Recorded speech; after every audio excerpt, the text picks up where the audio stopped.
सोमवार व्रत कथा। भगवान शिव पूरी करेंगे सभी इच्छाएं। सोमवार के व्रत को लेकर मान्यता है कि इस व्रत को करने से भगवान शिव अपने भक्तों की मुराद जल्दी पूरी करते हैं। सोमवार का दिन भगवान शिव को समर्पित है, इसलिए इस दिन भगवान शिव की पूजा और व्रत करने का महत्व और ज्यादा बढ़ जाता है। यदि आप सोमवार का व्रत करते हैं तो आपको सोमवार व्रत कथा पढ़ना बेहद जरूरी है, क्योंकि इसके बिना आपका व्रत अधूरा माना जाता है। आइए जानते हैं सोमवार की कथा। सोमवार की व्रत कथा। एक बार किसी एक नगर में एक साहूकार था।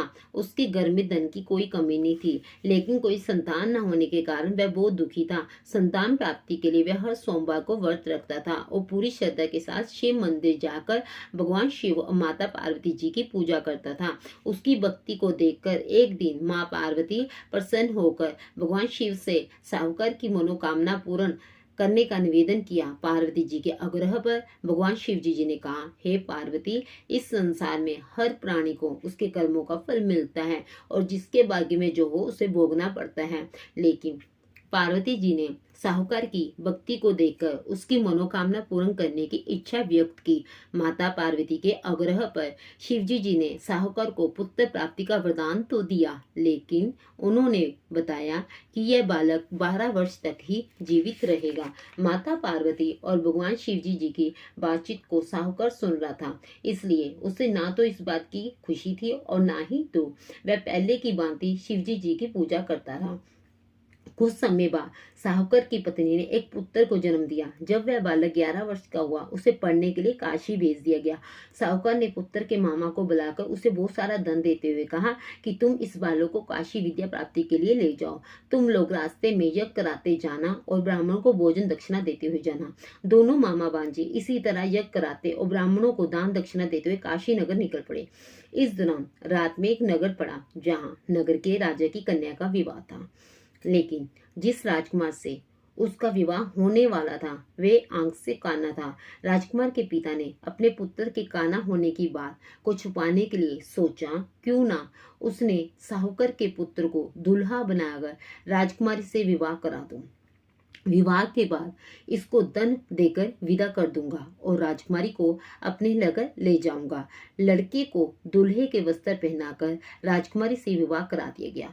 साहूकार का पुत्र ईमानदार था, उसे यह बात सही नहीं लगी, इसलिए उसने अवसर पाकर राजकुमारी के दुपट्टे पर लिखा कि तुम्हारा विवाह तो मेरे साथ हुआ है, लेकिन जिस राजकुमार के संग तुम्हें भेजा जाएगा वे एक आंख से काना है।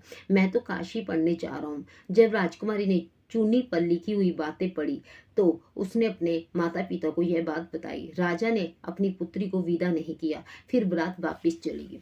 दूसरी ओर साहूकार का लड़का और उसका मामा काशी पहुंचे और वहां जाकर उन्होंने यज्ञ किया।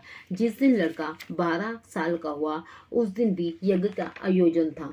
लड़के ने अपने मामा से कहा कि मेरी तबीयत कुछ ठीक नहीं है। मामा ने कहा कि तुम अंदर जाकर आराम कर लो। शिवजी जी के वरदान अनुसार कुछ ही देर में उस बालक के प्राण निकल गए। मृत बांझे को देख उसके मामा ने विलाप करना शुरू किया।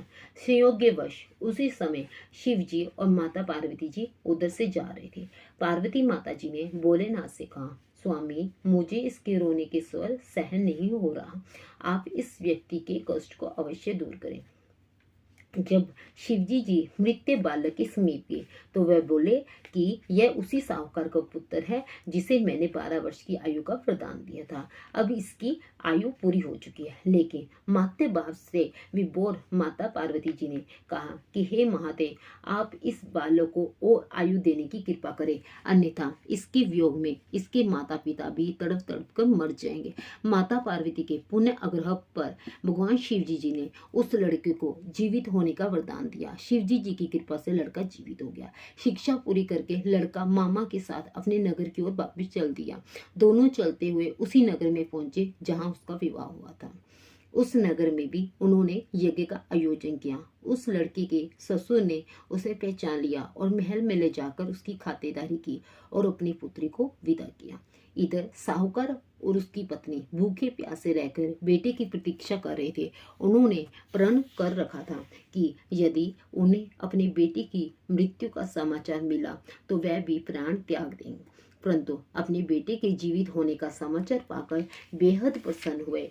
उसी रात भगवान शिव ने साहूकार के सोपन में आकर कहा, हे श्रेष्ठ, मैंने तेरे सोमवार के व्रत करने और व्रत कथा सुनने से प्रसन्न होकर तेरे पुत्र को लंबी आयु प्रदान की है। इसी प्रकार जो कोई सोमवार व्रत करता है या कथा सुनता है और पढ़ता है, उसके सभी दुख दूर हो जाते हैं और सभी मनोकामना पूर्ण होती है।